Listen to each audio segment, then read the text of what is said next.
Fox News is a little late to the game here, as these reports have been out since at least February of this year. But nonetheless, this weekend they decided to talk about the fact that nobody in D.C. wants to date staffers for Donald Trump.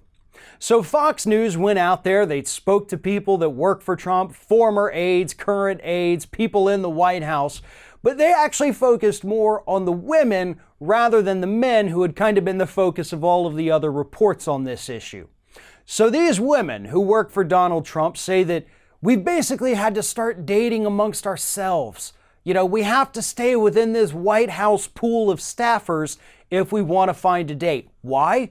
Because they don't like being lectured about how horrible of a person they are because they support Donald Trump. That's just inconvenient. They don't want to have to sit there and defend their beliefs or justify them to another human being. They would rather date somebody that they know they don't have to have an actual intellectual conversation with.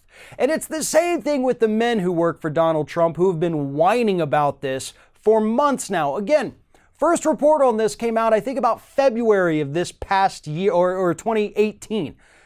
So they're mad. They don't want to have to tell people they work for Trump because nobody wants to date them. But see, here's the reality of it. If you're a decent person, if you're not horrid, if you're kind and polite and treat other people with respect, regardless of who you work for, you're going to be able to find a date, right? A job's a job. There are plenty of people in this country with horrid jobs who have wonderful, healthy relationships. Yet these people want to blame the fact that they're terrible human beings and can't find another person willing to love them on the fact that they work for Trump. That's a cop-out. It's not because you work for Trump. It's because you either believe in the horrible things that he says and does, or you're just a horrible person straight up. That's what it is. You can work for somebody who is awful. But at the end of the day, a job's a job, and people need to work because they have to pay rent and buy food and do all kinds of other things to survive. Nobody's going to hold it against you.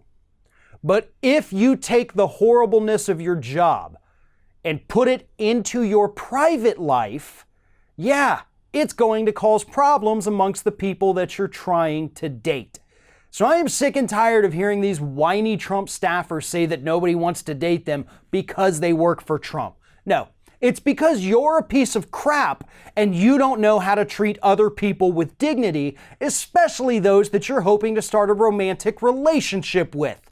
Now, I find it ridiculous that I have to sit here and act as some kind of relationship therapist for these people, but that's the reality here.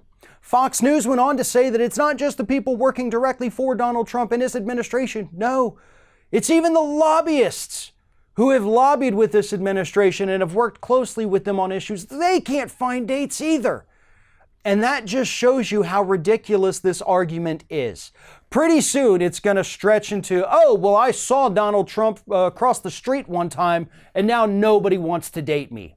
There are a lot of things in this country that are bad that we can blame on Donald Trump. But your ability to not find a date isn't one of them.